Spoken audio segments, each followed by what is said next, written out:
Sure, thank you. I'm Weber from the Council on Energy, Environment, Water in India. My question is about the feasibility and finance both. Very interestingly, very happy to see both of them being addressed in this special report. But in terms of when we look at the models on which a lot of analysis is based, a lot of policies are still idealized policies, like a unified global carbon tax, and then we are trying to assess feasibility on the top of these idealized policies and all. Now, in future, so 6 assessment report, is there a possibility of seeing a lot of such analysis within the models itself? Because I have seen papers where you actually have very differential interest rates across regions, which means something very different for financial flows and the way mitigation is distributed across the world. But we are seeing very few such papers, and we end up doing this analysis of feasibility on, say, let's say, finance. Out of the model, right? And a lot of this could be represented in the model. So I'm just wondering, is there a way to better represent a lot of feasibility questions within the existing analytical frameworks itself? Is there a way to go for it? Thank you. Okay, there is 2 sets of questions in your question. One related to the report and one related to the future. And then we'll come back to that. Yeah.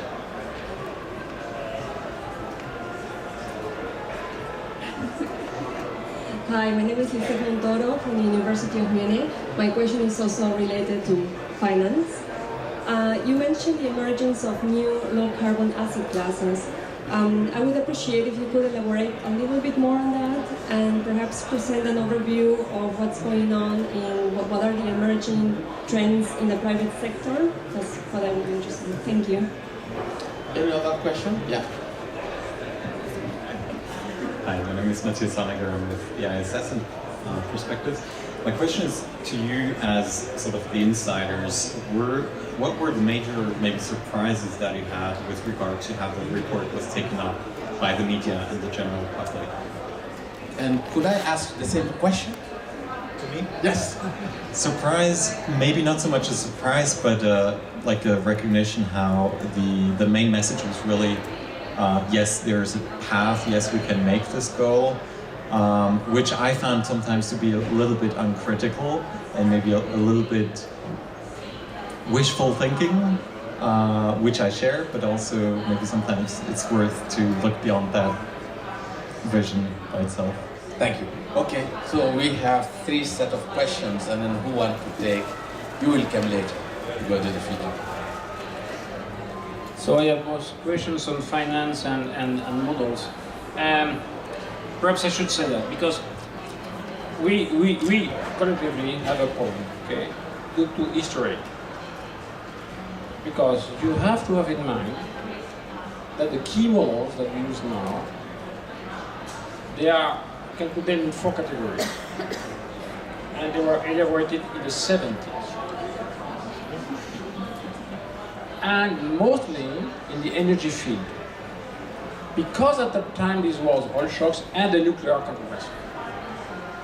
So all the modelers was hired by big company in France, it's France, Eiffel, Marcan and others. So either they optimize the energy system or they drive the trend in growth and then they hang the energy there. Okay? Fine? This means that almost nothing on transportation, nothing on other issues, because the people working on land or people working on agriculture who take care of the long term. Okay. I wrote a paper in energy policy in '93 or something that we should liaise with the people in transportation. Second story, the collective culture in the energy sector still is that, or after all, we are planning. Give us a target, we'll optimize the system. So nothing about finance, because finance will follow, investment will follow, somebody will pay for that. So that's the origin of the fact that there is no finance in this model. And I hope there's attempts now to put a real finance means what? Might be it's not enough to have demand, investment will follow. No, they might not follow if I introduce risk in the selection of. There are only a few people who do that now. Okay, you put risk in the system, you change the order of magnitude, the weight order, I would say, of the technology. So simply to say, we are now in a deadlock. Some teams tries to overcome that. We have to be frank about that. Okay, that's it. About now the substance of finance, I cannot respond a lot, simply to say that we should really open the discussion with our colleagues of the GCF and the banking system. We need, including, to represent the financial actors in the system, because we have consumers, energy suppliers, but there is no actors of it. So that's our task for the first one. But it was not for good and bad results. That's okay. And this is why most of the models don't have only the energy sector and they optimize full stop. Yeah, thanks for those good and difficult sometimes questions.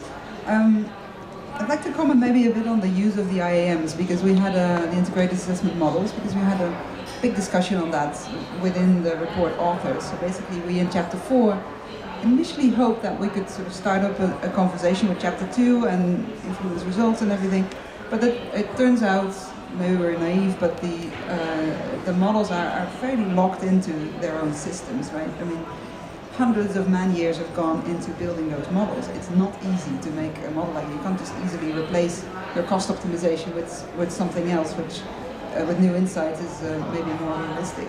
So there's definitely a lock in there. On the other hand, I really noticed that the integrated assessment modeling community is quite open to include other aspects. Of course, they give results in terms of investment costs, but actually the models don't include a realistic representation of the banking sector. Right? The dynamics of the financial sector are not included in the models, and that's the same sort of goes for behavioral change and to some degree to innovation. They've tried, but it's not really a representation of reality. And I think that discussion is really starting now, partly based on the report, partly because of what Jim said, maybe on the sort of almost artificially feeling results on bioenergy and CCS. There's a realization that things will have to get real at some point. At the same time, it's all we have, right? Those models, and they are. It's really admirable how much has gone in there and what sort of results come out and what the flexibility in that is. So yeah, more to be seen on that, but it's really not easy. Maybe on the question on the biggest surprise.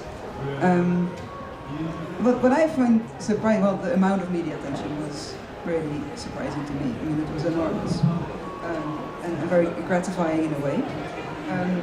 What I found surprising was that nobody really latched onto this negative emission issue in the longer term, because you basically have to start investing in those technologies now if you want them in time for some of the scenarios we're looking at, and that didn't really happen. What also happened was that, you know, in the Netherlands, for instance, there's suddenly a debate about nuclear energy. Based on the report saying, well, you know, we need to do this fast in order to do this. So every community sort of reads in the reports what they want to read and make something out of it. Yeah, but I think that this question on negative emissions and how feasible it really is and what we need to do in order to make it happen, I don't think that has landed politically yet, and also not in the minds of people. So there's still a bit of work to do there. Luca, being one of the supporters of the convention and then even technically, have you find any surprise from the report? Because you are close to the convention, you are close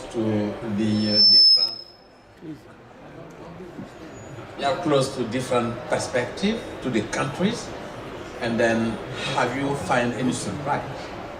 No. I have all the time been aware of we are overshooting. My good friend, my countryman, Petteri Taalas, as head of the WMO, has put it very bluntly that he's seeing well over 3 Celsius future here, and that is what we are seeing happening. So this was timely to come. This was very timely because people seem to be that they were kind of adjusting that. If we make a 2 Celsius, we are totally kind of clear. That was a kind of idea. If we can get it at least from the 3 Celsius down to 2, and people started to be a bit lax on that one. And now IPCC comes and said that sorry, 2 Celsius is not an option, almost like that one. But that puts us in a very hard point. Now I'm coming from the UN Environment. I'm director there in UN Environment. And we already said last year that, look, we need 15 gigaton reductions from what we thought. Now IPCC comes with 1.5, now it is 17, 18, 20. I'm devastated. Actually, I mean that if I have to be there as one of the chief of the lead of the technology mechanism of the conversion, and this is the message from IPCC and the COP that we have to go that one. Immense work. And I don't see what happens in the negotiation responding to it. Where I see something hope is that developing countries are coming to our booth, queuing and saying, look, we want to actually now implement our nationally determined contribution. How do we do it? Give us the plan, give us the help. They don't know even where to start. That's the issue, that if we talk about the emerging technologies or cutting-edge technologies, they need just the basic plans that to start with the agricultural sector or energy efficiency master planning, or indeed grid optimization and all these kind of things.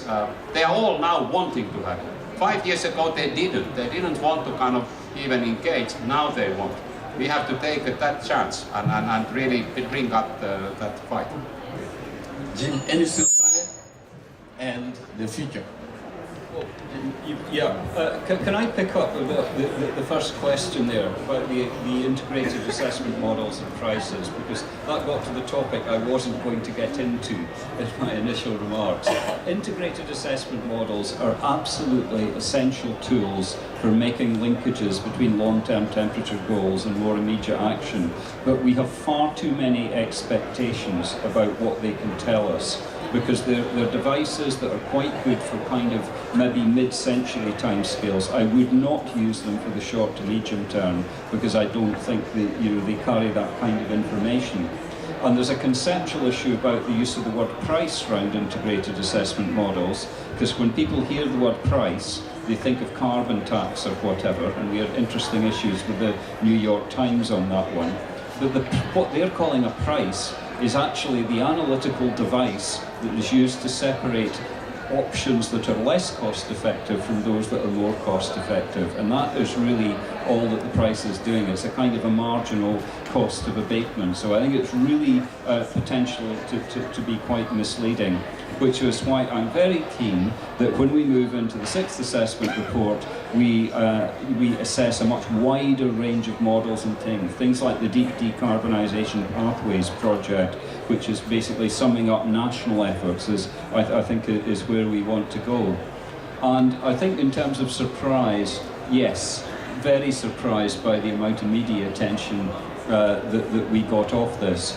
Some, of course, you get the pleasure on this because, you know, my partner's Greek and her mother saw me on television in Athens, so I may not be a doctor, but at least I got on television, so that kind of thing is okay. But I think there are parts of the messaging that I don't think was right. You know, the 12 years to save the world, we never said that. I think there's a better interpretation would be that we have 12 months to start saving the world, might be a better way of actually putting it.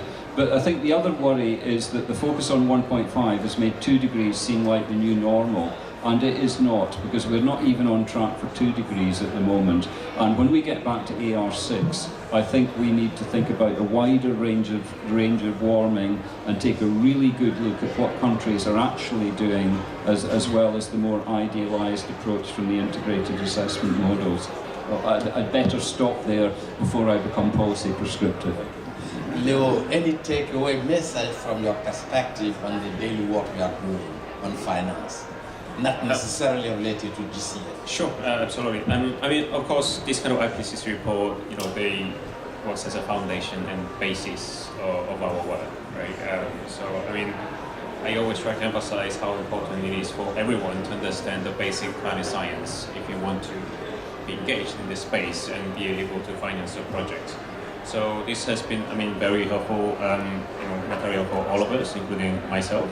And what I'm hoping to do is to reflect like this kind of mitigation adaptation indicators and options that have been developed in our daily work. So, for example, we are trying to revise the funding proposal template and we could use some of this information from the report that can be used for people to fill in, so that it will be much easier for us to assess and prioritize the projects that are more urgent. Daniel, 2 questions. What do you get critically? What key message have you get from the report? Only one, not 2, not 3. One key message, if you have to spread it. And second, do you think there is a critical knowledge gap that need to be filled? Because we are sitting just near the co-chair of working group 3, and then he is starting the 6th assessment cycle soon. So I would say the one key message to take away, definitely from this chapter, is that there is sort of a more enormous transformational change that's needed to do anything about climate change, and it's far beyond anything that we're currently doing. I would maybe speak a little bit to your comment before about that maybe it's a little bit uncritically optimistic about the potential future pathways. I think there are knowledge gaps, and there is a lot of potential, and I would advocate for what I said before, that we do need to be investing in young scientists to fill those knowledge gaps and to try.